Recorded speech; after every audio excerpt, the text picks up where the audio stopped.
Hey, what's up, everybody? What's some typing T C G? I'm back at you, episode 2 of our Road to Nationals A to Z series. Today we have Azalea, and it's a partially a bonus episode because we got two separate builds. So some of our heroes will have multiple builds shown in the video, which one will make the video longer for you guys, more content. That's what you guys like. But also it just shows the diversity and multiple lines a hero can play. So today we have Azalea, Ace, and Ho, the ranger who finally gets to actually play the game. And we'll start with the equipment. Obviously, we have bullseye bracers, obviously solid. Print gets the Cheeto mana, gets a plus. Arcane Barrier 1, not much more we can ask for. We have Crow's Nest. Crow's Nest is the Azalea specialization quiver. Whenever you put a card face from your deck into your arsenal, pay red, put a name counter on it. So this pretty much means whenever you Azalea, you can pay red, put the name counter on there. Death Dealer, the best bow for Azalea, and it's not even close. If you have no cards in your arsenal, which a lot of times you won't, you will pay red, put a card from your hand that has to be an arrow into your arsenal, and you get to draw a card. Absolutely fantastic. So you get to really get really cool play lines like let's say you already have some in your arsenal. You can like play a buff, put an arrow into your arsenal, draw another buff, play the buff. Like because of stuff like Death Dealer, you can actually play like 2-card hands that are still really good. Like if your 2-card hand is like drill shot and like a yellow, you can like pitch a Death Dealer, load drill shot, draw I don't freaking know. Deadeye if you actually want to use that 1 mana for some reason, or like a melting point. You can like put melting point in there, right? +4. Well, now now that's coming in for 8 off of a 2-card hand. It's a 2-card 8. Now Rangers can have 2-card 8s. It's insane. Insane. Death Dealer is so good. Tunic, best chess piece in the game. Not even close. Perch Grapplers, this is mostly here for the block. There will be very rare times where you ever actually pop Perch Grapplers, especially in this deck. You don't have the ability to go wide on average as like Lexi builds or certain Azalea builds that ever did. But the 2-block is just really important a lot of times. Skullmonger Culture App. Obviously, this is how we can fix the top of our deck with the opting. Has natural arcane barrier, and if we ever do need to block, we can. Snapdragon Scalers. This allows us to go boom, boom, boom. Obviously, in Azalea, I do think your legs are the most non-like factor in the deck. Like obviously there will be turns where like Snapdragon Scalers is like the MVP of that turn. Perch Clappers will be the MVP of that turn. But if you look at all the equipment, the legs are like the least like important. So like if you only for some reason you only own a Snapdragon Scalers, you don't own a Perch Grapplers, you can still play this build exactly the same. Do you lose some EV? Sure. But you don't get hurt. Versus like how this build is, if you don't have a Death Dealer, which I mean it's a token. Is it a token actually? Before I lie? Yeah, it's a token.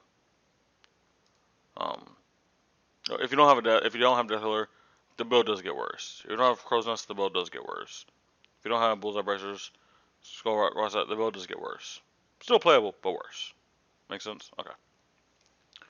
So here, we have our 73 card deck, and there are already matchups here for the actual sideboard. But start off, we got 3 Battering Bolt. 3 Battering Bolt, it's here for a few reasons. It's here as a popper for Dromai. It's also here for the decks that play defense reactions or non-action cards, like against, like again, the Ranger Mirror. You can take people's Rain Razors. Like that's really freaking cool. If you're against Odom, you can take their defense reactions. If you're against a deck that has like an Oasis Respite, they probably would have played it, but for some reason if they didn't, you can discard it and then they lose extra life. So the amount of point values that this card could have is pretty nice.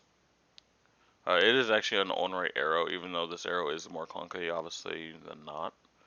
Because if you do like the point value thing, you start with the pitch, you add the attack, defense, and you minus the costs.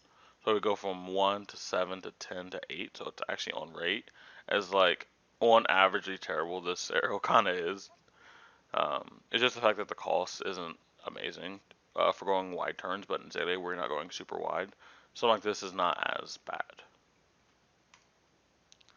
We are running Rainbow Bolton shots because we do have a lot of pumps in this deck. We do have the opportunity to go very wide, especially this is one of the few arrows we don't actually care to just arsenal and play on our turn. We don't always have to like go for a dominate play. We can go, alright, okay, play a pump, Bolton shot, it has go again, and then proceed with our turn as normal, right? We get to do plays like that. Drill shot, one of the MVPs of the deck, gets to interact with hero's equipment. If it ends up having aim counter, has piercing 1, so then now makes it harder for that equipment block if people want to block like certain breakpoints or like hyper late game. Like this is one of the best cards. A lot of times when you see me play Azalea, you'll see me pitch these early, unless there's a piece of equipment that I absolutely have to interact with when it comes to the block value wise. But if not, I'm so down to like pitch these because if people like save their equipment for like game to block and I have a drill shot, it just makes it so much worse for them to try to do so. And Lightning Strike is just a generically good card. It allows us to do the thing with Azalea that we sometimes have a problem with, which is using all the cards in our hand. As a opponent, because if we do exactly what we want to do every single turn and time walk our opponent, there are times we can't. If we have a 4-card hand card in our arsenal, we're just like, we might only be able to use like 3 of these cards, and then we have 2 of these cards, and now we're kind of just like wasting like resources. We just IPP on it ourselves.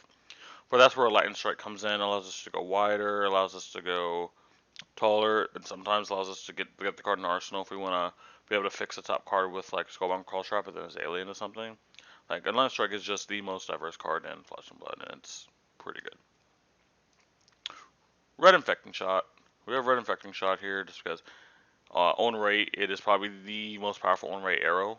Overrate arrow, I'd rather say. Because again, if you do the point value, let's do it.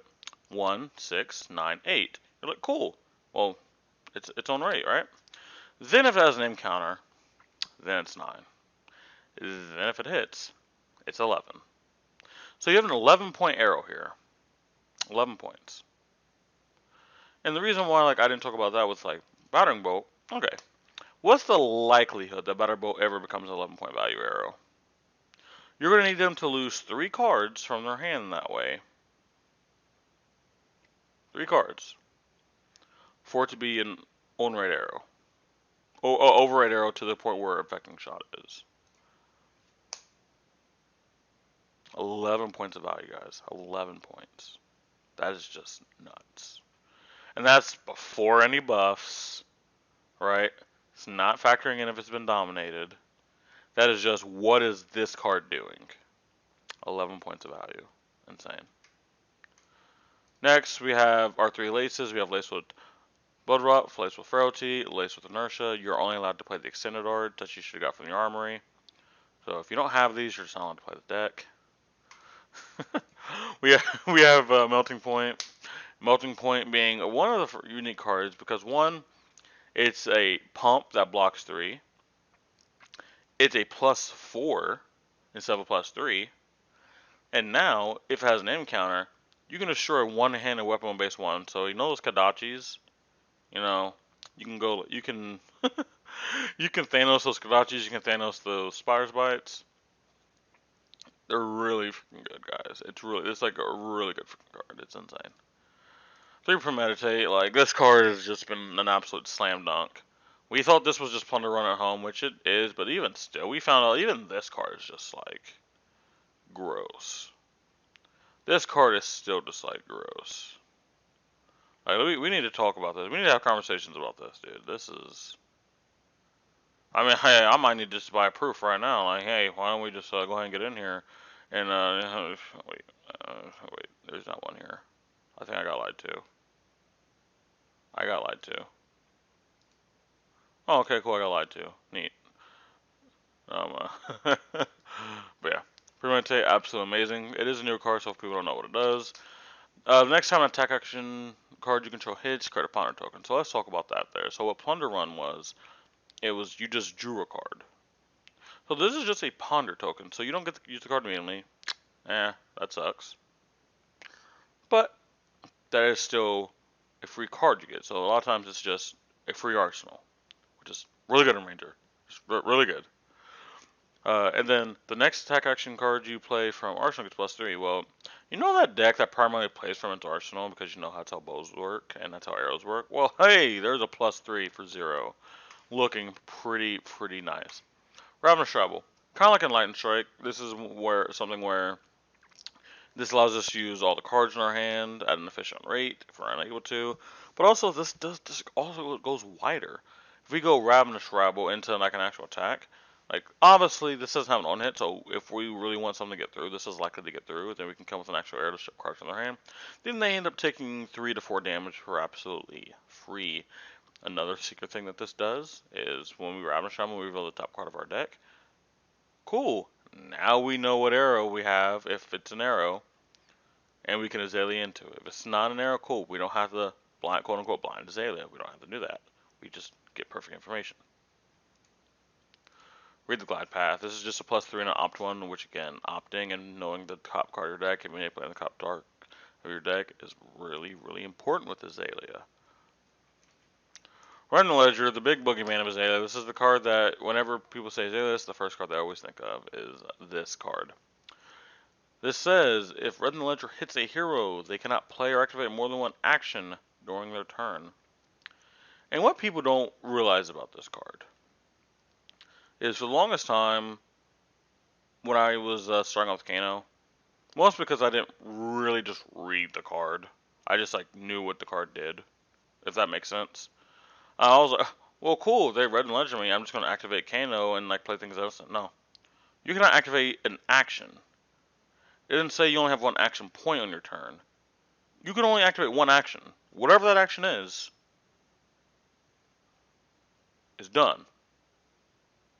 So obviously the Kano ability isn't instant. But then if I want to play the card on top, if I played I don't know. If I played a Tome of Aetherwind on my turn, and then I was like, I'm just going to Kano and play other stuff. Well, no. I played my action. It doesn't matter that that card that I just Kano into is an instant. It's also an action. So, Legend Ledger, super powerful. Can pretty much time walk any single deck. There's no deck that goes like, I someone Red Ledger me. Well, anyway, I'll just play my turn. It just doesn't work like that. Waste Attention, a card that I'm very excited to see played. I've had my promos for like ever.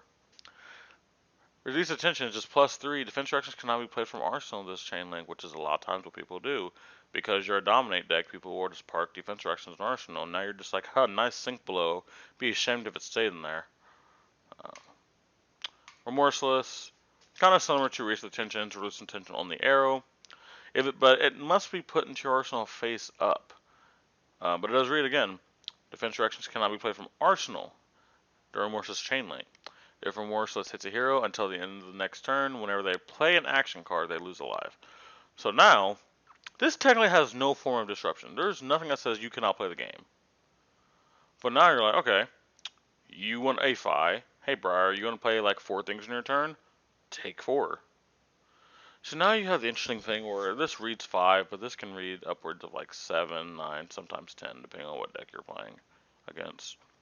And it blocks 3. Absolutely bonks. Sedation Shot. Arsenal interactions are very important in this matter right now. There's a lot of decks that want cards in the arsenal. So being able to play an overrate arrow that can interact with people's arsenal, absolutely clean. Signature. Oh, look at that. More disruption with the arsenal. But this one also tags the hand. And unlike Inertia Token, this says they discard it. So the Inertia Token's like, I'll get it back later. It's just like, no, the Signature says it's just gone. It is just gone.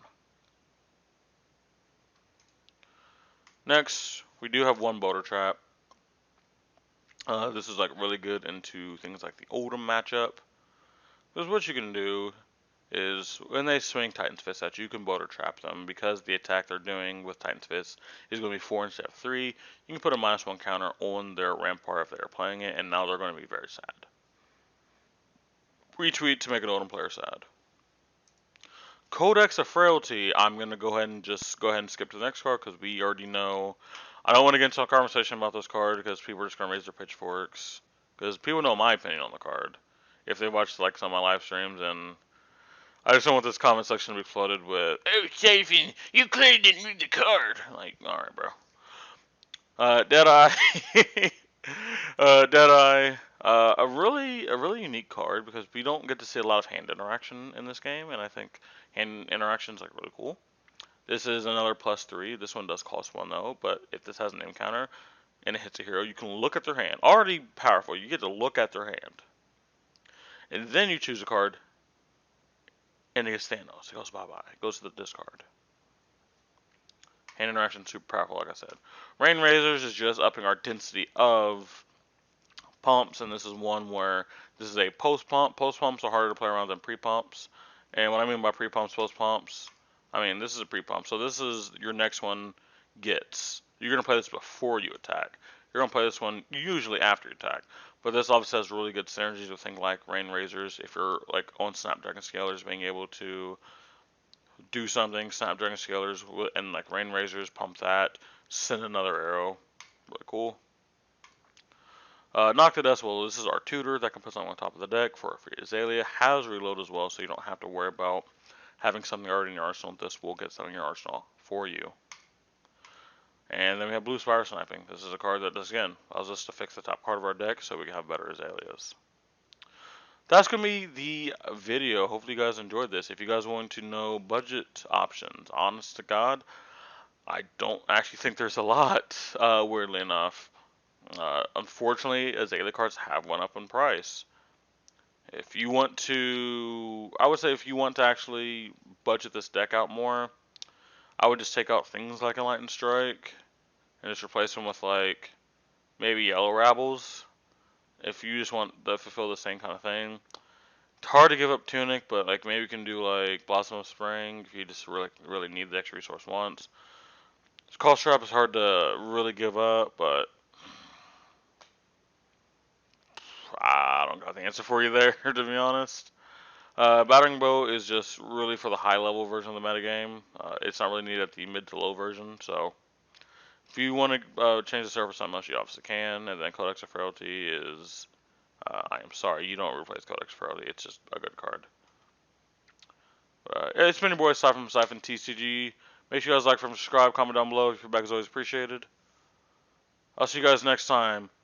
Psych! We got episode 2.5. We have another version of the deck. Guys, we have the Sandscour Great Bow version of the deck. This is going to be the calling top 8 list from our boys at Card Advantage. And I think this build actually has some legs. So let's quickly talk about this. Obviously, they have their own video talking about this this deck in depth.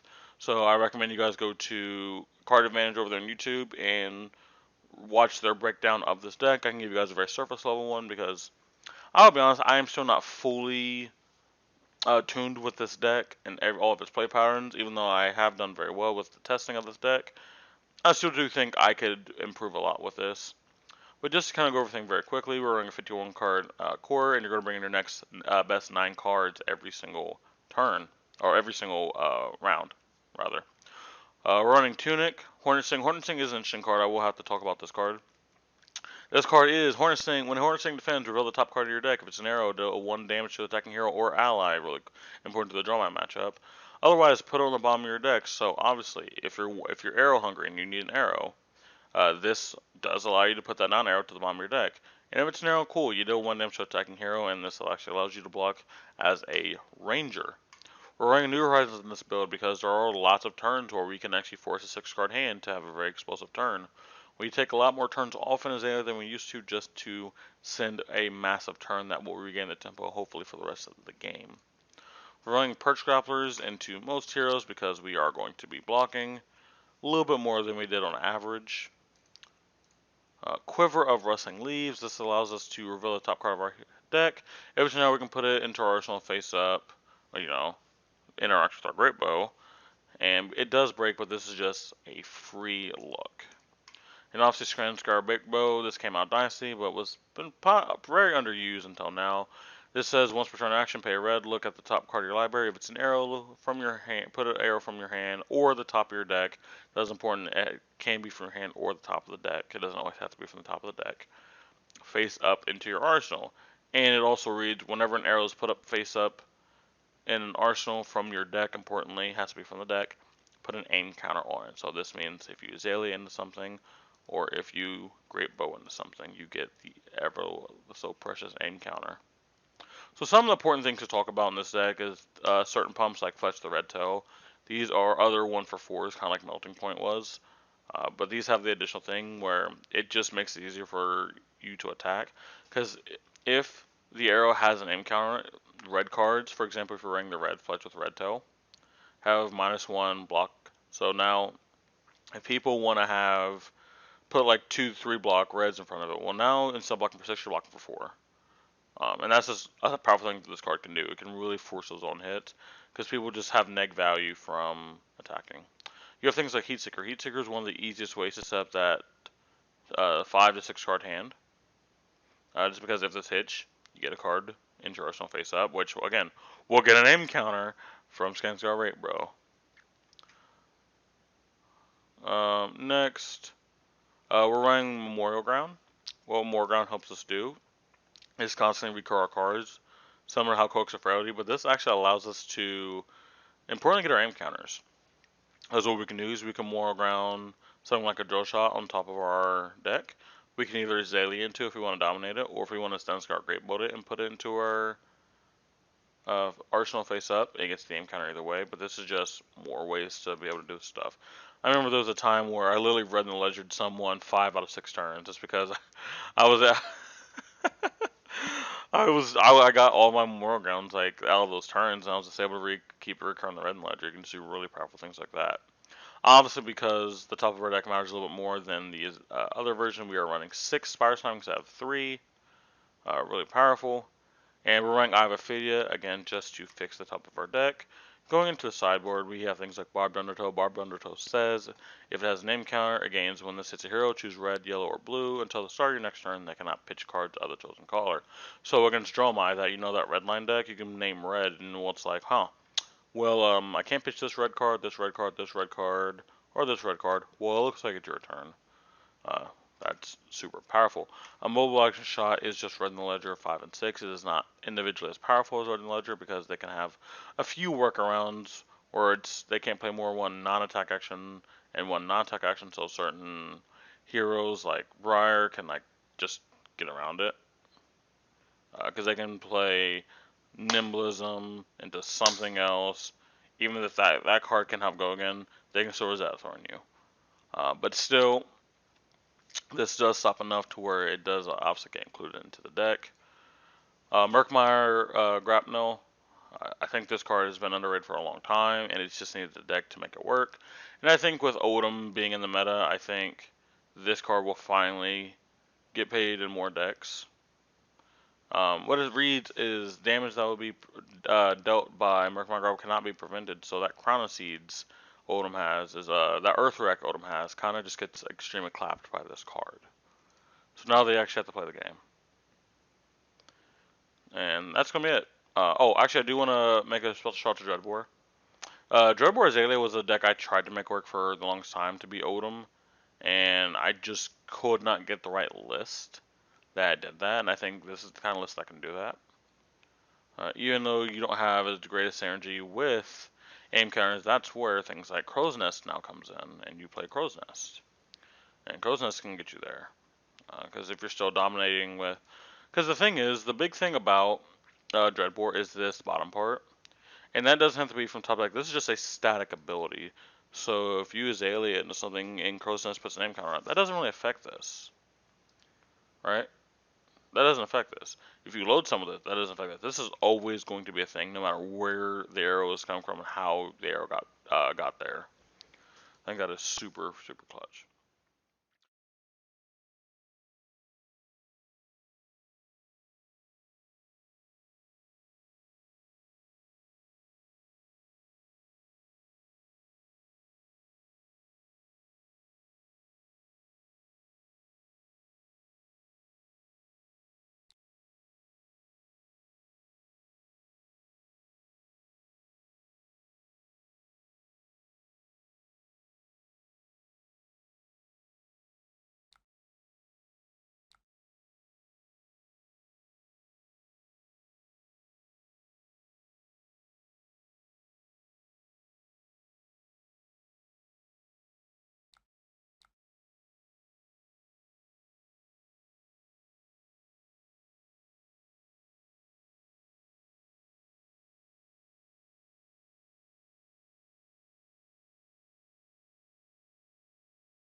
So it turns out for the last 2 episodes, I've had my mic muted.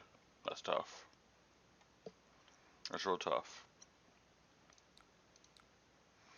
But basically what I've been talking about is just the ability to constantly keep on the pressure, but needing a bigger hand to do that. Oh my lord. I'm about to send this boy back to Narnia, bro. It's also the decision to dominate or not dominate, as well. I have the extra mana here, so I can put the aim counter on there. So it has piercing once. They want to give me equipment. But here's 12 dominate. Can't use D reaction hand. No, it's no arsenal. They don't have an arsenal, but it's also +3. Here's a frailty token series. Spy Advisor, terrible. And I'm also going to make one of your equipment slightly more horrible. Going last ditch effort. Okay. But see, the fact that I had my mic muted, now I just wonder if my mic was muted the whole entire first episode. Now I'm just scared. Now I'm just super scared. I'm just gonna put it on the flick knives. It kind of doesn't really matter what I put it on, to be honest, because like these two just recur. Tunic, like sure, but they're not gonna block with Tunic anyway until late game. Oh, they're on that the contract build. So I've heard about this contract like fatigue kind of build. I don't know if it's actually like a thing. I don't know if it's actually like real. But I mean sure, cook. I guess I can do like cool plays like this, like plan the poor, give it go again, because I'm obviously not going to block that. Because unlike what's his name? Oh, that sucks. Unlike Arachne, Azalea doesn't know what the top card of my deck is. Oh Jesus.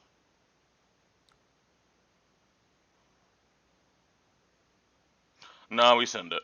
I'm gonna just kill him in my first cycle. I just really gotta hope it's not bad.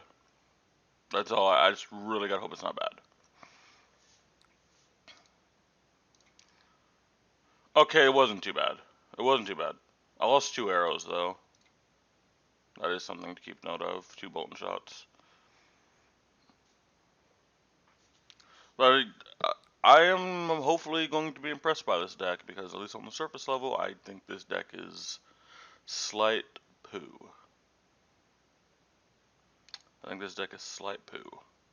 I could read to smooth out what I'm going to draw, but I'm going to use it to find out if I'm dominating or not. Or I'm going to save my tunic counter as well. We got a melting point. Well, that's, don't mind if I do. Please bring her on the top. Ah. So no dominate. We could roll the dice here, but there's kind of just no reason to. Like, truth be told. There's no actual reason to. We're just going to pump this up. So, this is effectively going to be a time walk. Actually, no, he can't even block this out, actually. Unless he has a direct arsenal, which... Oh, God, he has a direct arsenal, doesn't he? He has to block... Okay, you have 9 more to block. Do you have that? Do you have 9 more to block? No? Wait, what? I'm sorry? Oh, I didn't have aim count on it. Yeah, true. Well, you guys can see the power of this deck. I'm not even dominating. It's just like, you need to strip cards from my hand. I don't know how you're going to do that. Okay, surgical extraction. Do I care? Like, honest to God, do I care? Maybe I do. Maybe I can block with, like, what, 2 cards? I can block with these 2. Keep a 2-card hand with Death Dealer and Remorseless, and I can still just fire the Remorseless. I mean, I guess, like, I can get 1 card strip from my hand, which he... Actually, it doesn't matter what they take. Actually, yeah, it literally just does not matter. I can fire... I'm just going to fire 2 arrows next turn, and... Oh, does he have, like, a... Oh, man. Ah, that's so lame. That's lame. He has a 0 cost or 1 cost contract card to shoot. I mean, in reality, he's still dead. Like, he's still super dead. Oh, he banged. Oh, Dude, dude. Dude, that Codex Charlie would have been sick off the top. Would have been super sick.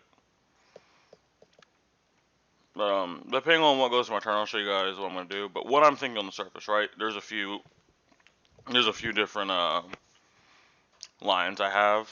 One line is Bullseye Bracers and Remorseless, or really any of these, right? Any of these work. Shakedown, sure. Pop your mask so you can get the effect. Pop your mask so you get the effect. There you go.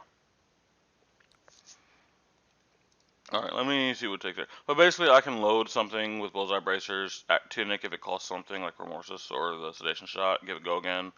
Activate Death Dealer loading, something else, also drawing a card. It would have been, I just would have sent 2 arrows, and they would have got time walked.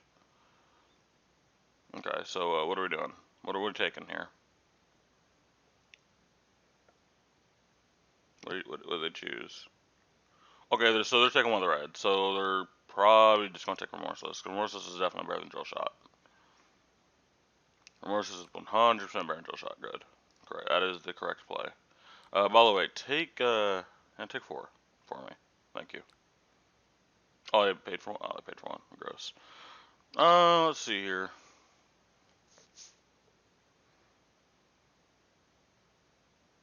So, we're gonna break this. We're going to Bullseye Bracers. We're gonna Bolt and Shot. For 4 go again on hit reload. So this should take either Tunic and a card or 2 cards from him. Boom, we got Tunic and a card. That's what we wanted. Neat. You don't even have to break our Snapdragon Sealers. Now we Tunic, we Death Dealer and Drill Shot. Oh, we even have an arrow for next turn. That's pretty sick. And we just send 4. They don't have to give us 2 cards here. They can just take this as well, so they can put maximum pressure on me. But I probably think they're gonna block at least with 1 card. The actual 1 hit doesn't matter now. It's just half of their life.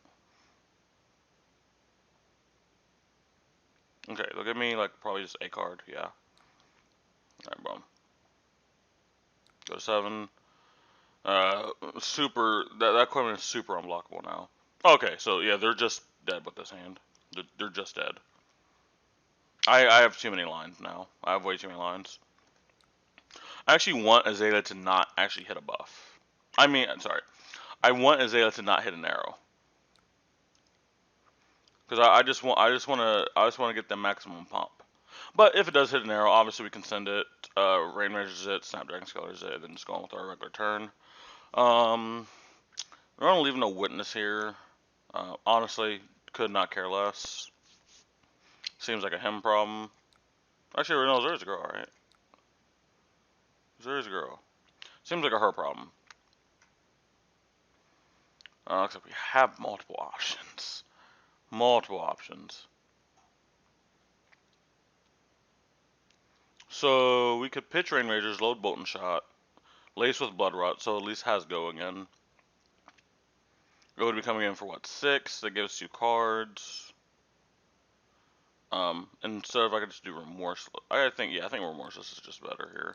Because I don't have another ability to reload. Probably. Okay, and I just have a Bolt and Shot off the top end. So if I draw a thingy, a pump, like we're set. Alright, lace with Blood Rot, send the Remorseless. No defense reactions from Arson that you do not have. But 2 command conquers? Hell yeah, brother. Hell yeah, brother. Wait, are they playing around? Are they playing around Rain Raiders? It seems very interesting to play around. That seems super interesting to play around when you've been given no information. Huh. Okay. Like, there's not even a sign that I would have it. That is really interesting. Oh, we get to shoot 3 times, possibly 4. That seems pretty cool. That seems pretty cool. You end a turn? Yeah, understandable. We're having a travel. We reveal. I said we reveal. Alright, dude, you're starting to make me upset.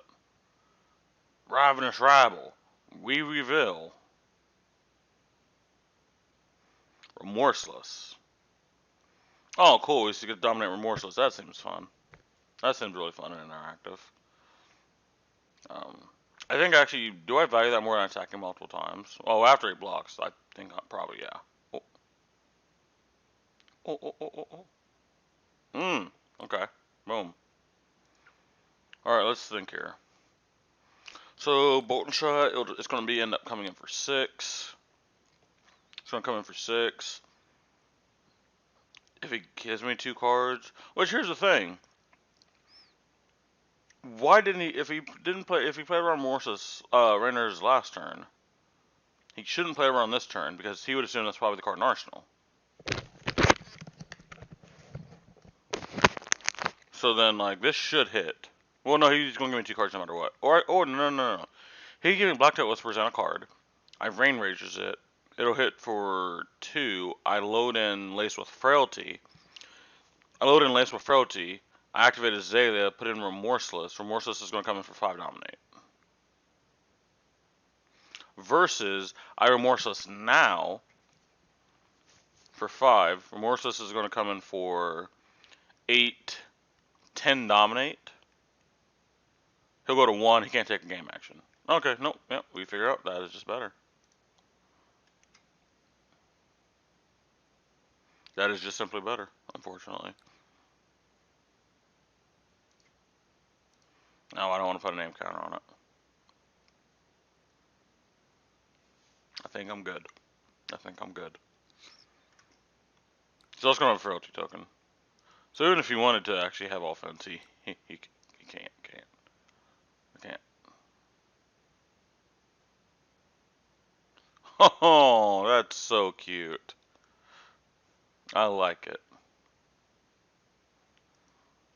So what this means is I'm probably just not going to Rain Razors. Well, maybe. Well, because this pretty much just makes my buff -1. So then it's like coming for 4. Which he just used 2 cards to do. Wait, I don't think he realized what he just did. I don't think he realized he just trolled by doing that. Okay, so you're currently stopping 4 of it. So 4 is currently leaking through. Alright. Hmm?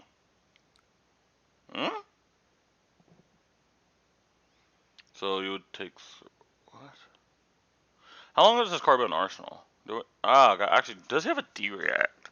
So D-React would D-React even be a blowout? Do I even care if he has a D-React actually? I think I might just send this anyway. Because right now, 5. He's covering up 5, so 3 would go through, and make it 5 go through, go to 3. And then mathematically, every single pump is lethal. Yeah, I think actually this is just better.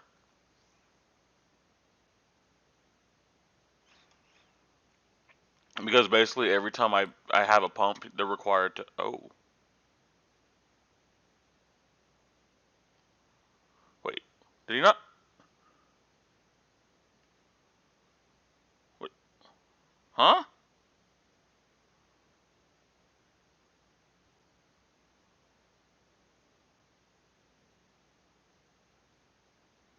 What'd they target? Oh, Remorseless was target. Okay, so they would prevent. Maybe my math was just wrong and it didn't matter. Alright, so I gave my Remorseless +5, so it came in for 10. He was at what, 7? So 6. Wait. Oh, did that double D react? They probably said double D react. That's funny. Oh. On to the next version of the deck.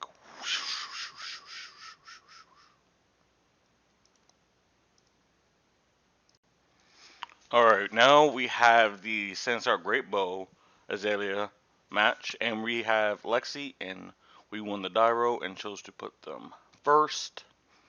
I think I think tempo in this matchup is super key, and there's no world where I allow Lexi to have a free 6-card hand, or even a 5-card hand.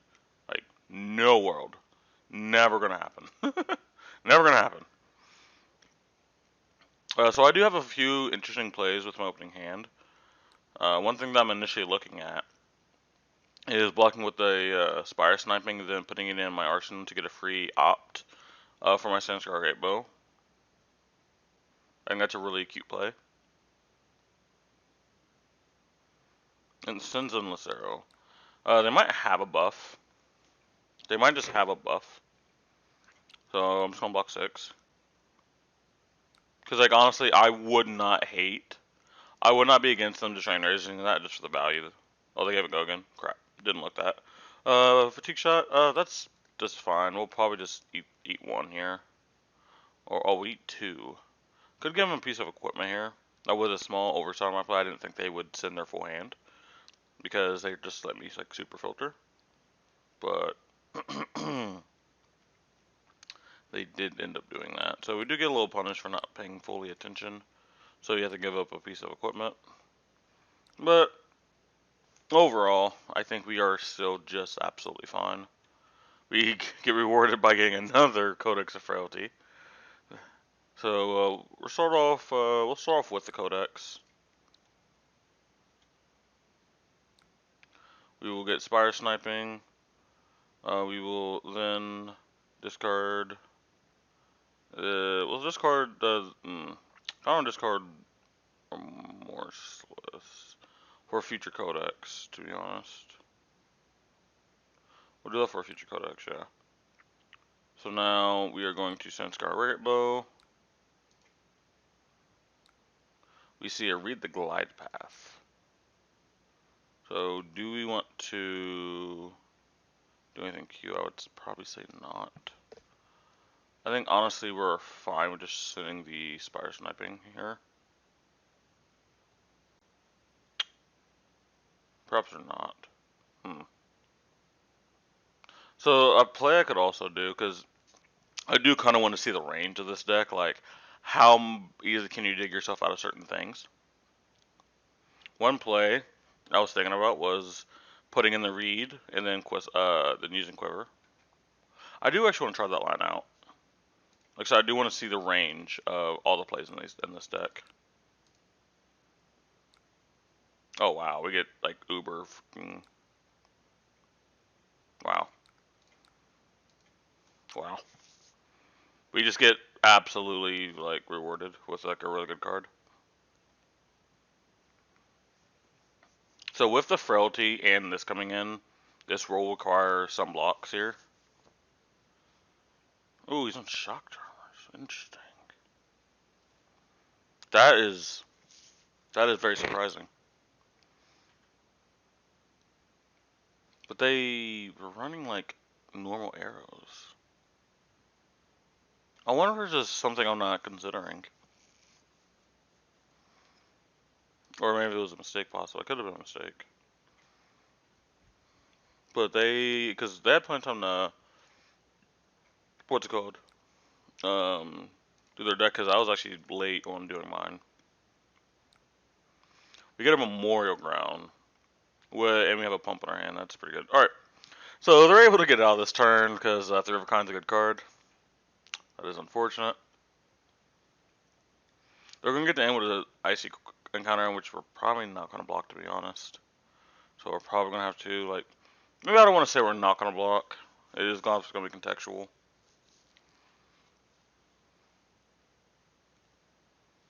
Three of a Kind is a hell of a card. That's all I'm going to say. Oh.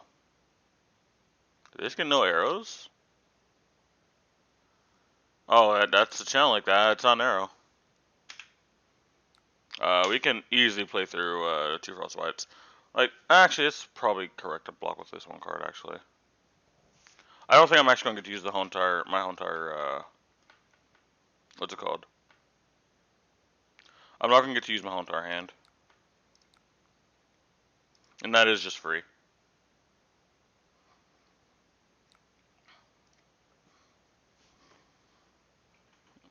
Okay, we're quivering. Ooh, nice. Nice hit, nice hit. So we can go Memorial Ground, pitch that. We will put... Okay, now here's an interesting thing. Here's interesting. Well, Morseless, if that's supposed to hit, we'll do more damage overall because we're going to try to push through like their Morseless and stuff. That's fine. Red and Ledger is effectively a Time Walk, which I think we want Time Walk. I think we might need the Time Walk. And with the Seek and Destroy, we just effectively just like nuke their arsenal. They have no way to block this. They have no way. Unless they're running defense reactions, which is just... No, there are some traps that some rangers are playing now. Okay, let's see what we got. It does hit, so you have exactly one action. Dungas Fan, do you at least fuse it? No. Oh. They do have the fuse. It is very unfortunate that I'm just going to block it. Ba-boom.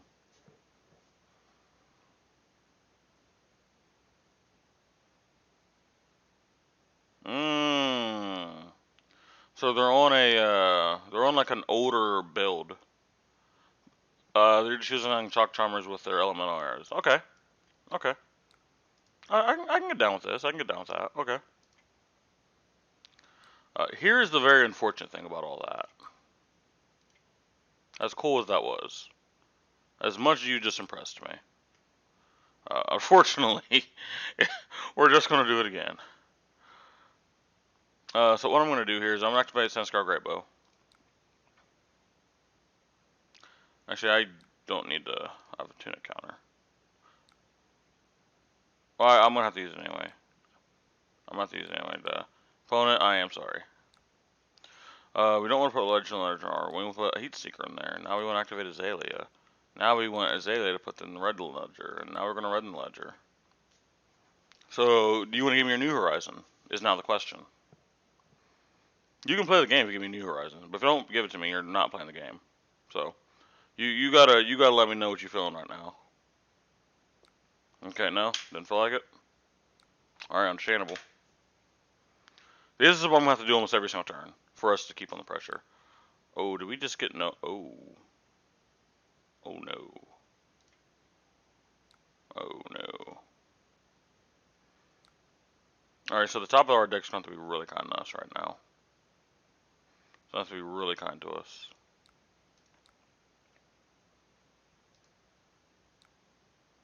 Okay, it was kind. Let's go. So it's going to cost 2 to fire. So I don't get to pump it. This might be where they re-get tempo. We'll keep the Seek and Destroy.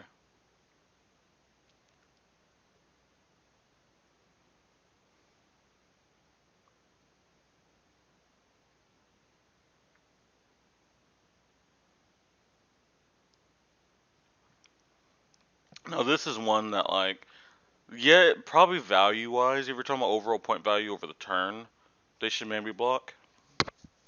But I don't blame them if they don't block this. I really don't. We are going to set up our first 6-card hand though, which is going to be very powerful if they don't keep Channelic around.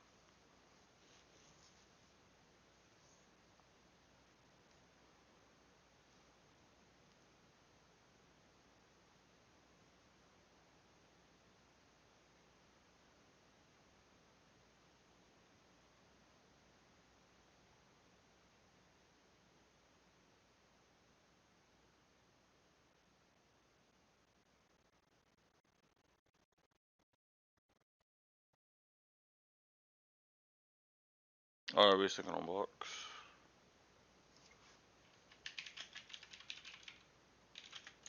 Oh.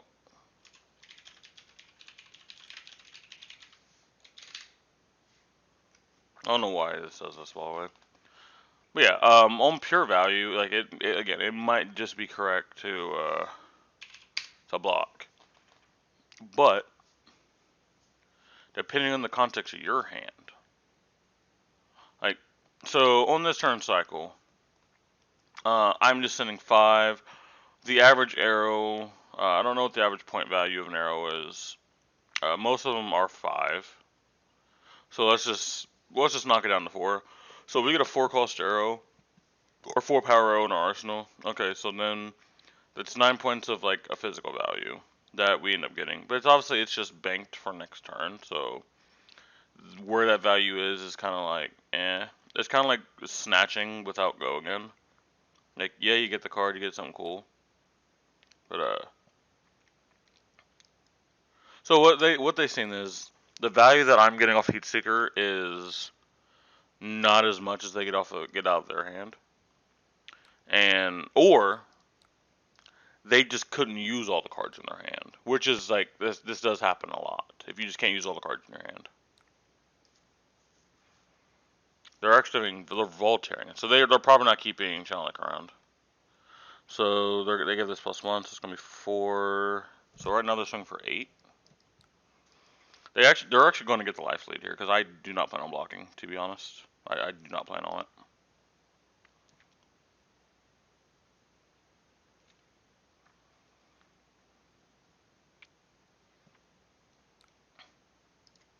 Okay, they're gonna Codex. All right. Endless arrow. Give me the block. I assume they're getting endless arrow to force me to block.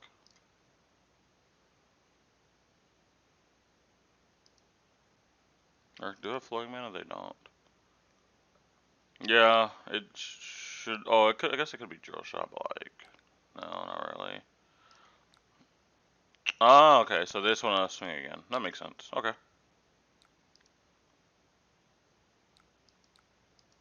They got a farm token. I got a frailty token. So point value wise, they might be able to recover on their turn. Keywords may. All right. So I kind of want to actually just no, actually no. I was gonna say I want to start with Azalea, but I don't have information. Well, I would really love to get Deadeye off here. I would love that. That would be absolutely amazing. So let's think about our hand here. So let's just say Tunic pays first, Transcar Great Bow. So let's ignore that cost. We play the Seek and Destroy. That part's obvious. If we want to get this off, we could pitch Memorial Ground. We could pitch Memorial Ground to play whatever arrow it is. And then use the other man to Deadeye. And then we would have Barb Undertow for next turn.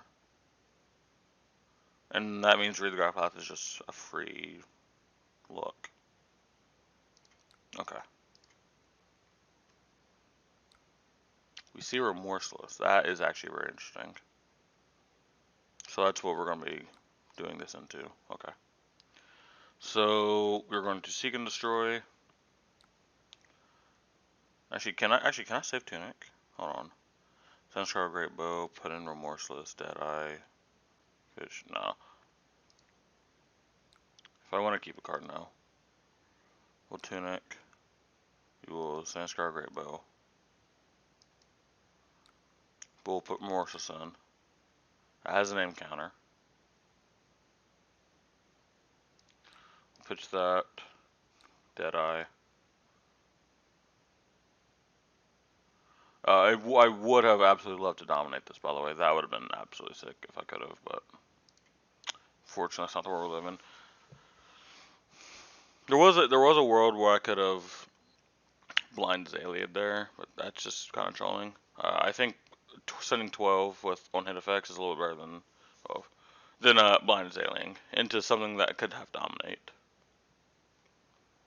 Like, was it probably likely to hit? Sure.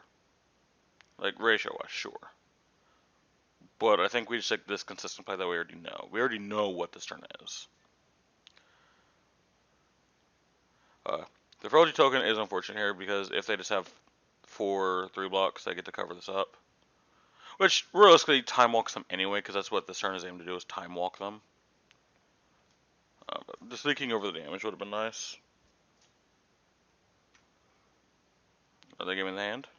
Looks like they're giving me their hand. Because they're on the ice build, they might have a 2 block. They might have a 2 block. Which would be like, really sick for us. That'd be so sick, so sick, so sick. cancel their blocks. Another up 4 life, so doing alright. Card economy wise, like I have what, one card going back in, so I'll be at 42, then 38.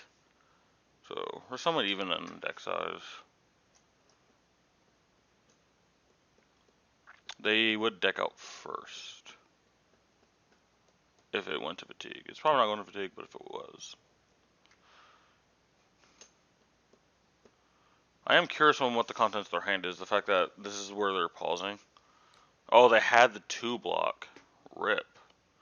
Alright, so they'll take 1. Big time walk. Oh, wow. Okay, so like, okay, if you're gonna have a 1 card hand, that's the hand you have. It's unfortunate we use that tuna counter, because, oh my gosh. Well, no, I guess we have the blue infecting. I would just love to have an arsenal at the start, but we're gonna take this here. That is just fine. They don't get this back because of Seek and Destroy, so I care like way fucking less.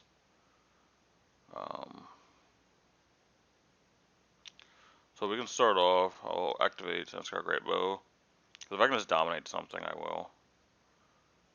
This thing, sure. I don't care to actually dominate that. It's just pure damage, but we didn't really have much else to do. We are gonna buff this High Heavens. All right, here's 14 dominate. And you can't prevent any of it. So you let me know what you feel like right here. You let me know. You let me know. 14 to the dome. Let's go. 2 Blood Rock Pocket tokens as well, so that's an extra 4. I'm gonna go off on the limb here, and I want to say I probably won that turn cycle. Probably. Who knows?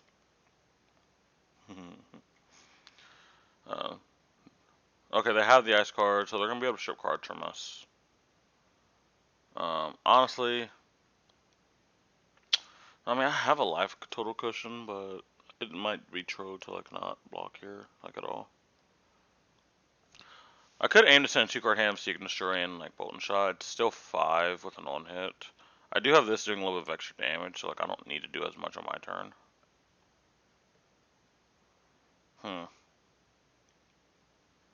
Yeah, I think I can probably afford to block here. And if I end up getting time walk, I get time walked. Alright, so here I can actually use my Hornet Sting, which is pretty nice.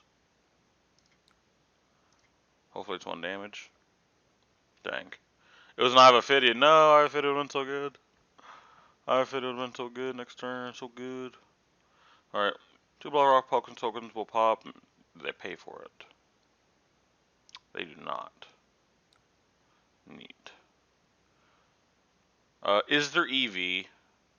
How much EV is there to Blind Azalea and take a 1 cost and send it? Because I have no knowledge of the top card of my deck. I have no knowledge of it. One also thing I could do is just activate one shot. If it's like a pump, arsenal it, and just have a 6-card hand and pray.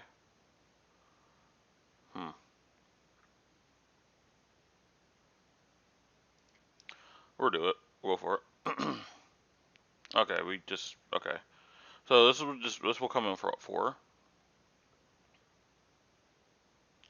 This will come in for 1 hit Blood Rock Pox token. Actually, I think at low key would probably get through. So I could have set up a 6-card hand there, but I am going to get a little bit greedy. I don't have the disruption of Seek and Destroy. But because of their build, I think they'll probably, and Shock Charms, I think they'll probably be able to get around a Seek and Destroy. Because they can just pump into Shock Charmers. It might be a thing where I'm playing like that level game where like the opponent, I know that the opponent knows that I want this, and I end up making it a little bit of a suboptimal play. Because I'm thinking of what the opponent should do, not what they will. Huh? Oh. I don't know how this always happens, by the way. If they do the exact same block, I'm gonna be upset. Oh? Oh, they don't want to give up Tunic. Mmm. Scary Berry. Alright, Arsenal has been frozen. You got me. Alright, they're gonna need to. They're gonna need to bring it here. They're gonna need to make me block. Like, whatever plan they're doing, it needs to make me block. And probably with multiple cards. Because if you don't, I'm coming. Pause. That doesn't make me block. I don't care. Snap unblock. Snap. You can even do it again. Chilling Ice Fang. Okay, that's unfortunate. Wait, then why didn't they lead with that though? They could have just led with that. Because that probably gets cards out of my hand, and Endless is more likely to hit. Or I get time walked. I mean, sure, maybe if they just wanted to keep. I don't know. Maybe that play was fine. I don't know. That just seemed weird. Since throw a Grant Bow here, we get a release the tension. So we're just gonna put in a Remorseless. We don't get the aim counter here, but we get to do something else that's slightly cool. No, I'm not gonna Azalea here. It like entered my mind for like a second, but instead of Azalea, I'm gonna ask him how he feels about 12. And what would be really cool is if like all these 4 cards in hand, you just put them like right here, or like this like card right here, you put that in front of here. That'll also be like really cool. I'm gonna let you cook though. I'm gonna let you cook. Let him cook.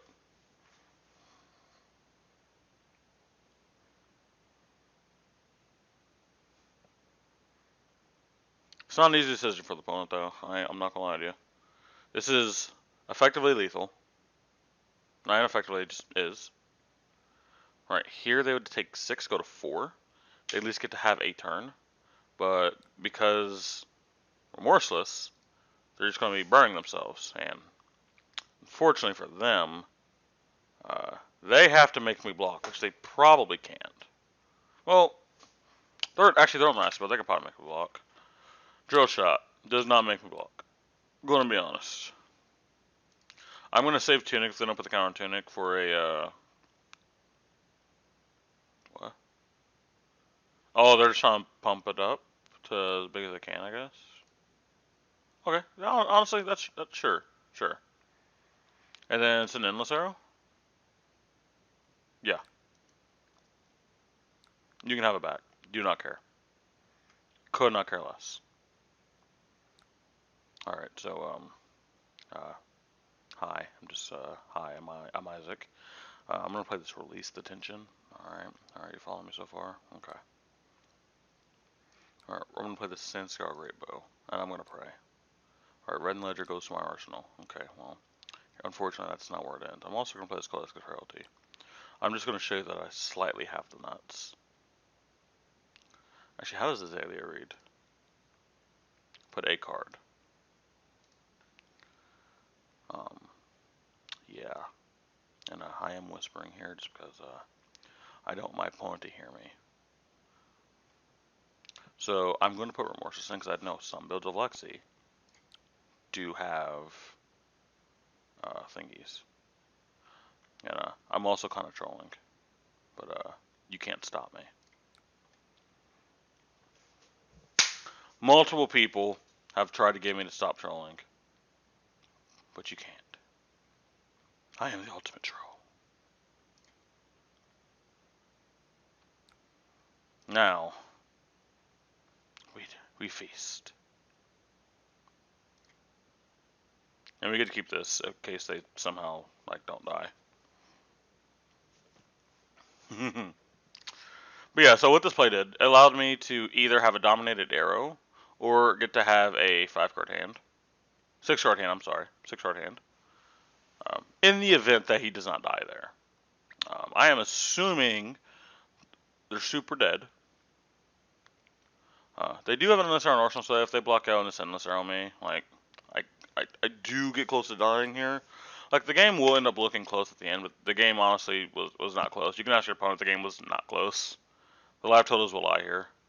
Like, I did not block. I don't think I blocked a single time. Did I block? Hold on.